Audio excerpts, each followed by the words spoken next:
Hello guys, আপনারা দেখতে পাচ্ছেন এটা আমাদের বেবি সোনা শুয়ে আছে।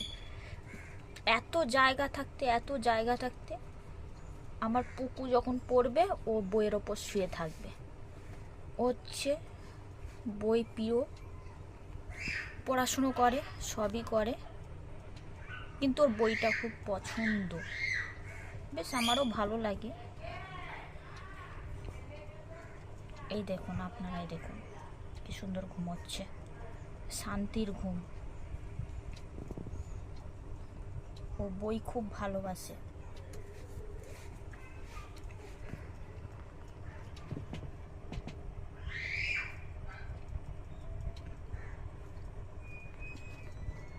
বেবি, তুমি বইয়ের ওপর ঘুমোচ্ছ? হ্যাঁ, এত জায়গা আছে। ও বলে এদিকে এসো। হ্যাঁ, তুমি বইয়ের ওপর ঘুমোবে? হ্যাঁ, কি হলো? তুমি বইয়ের ওপর ঘুমোবে?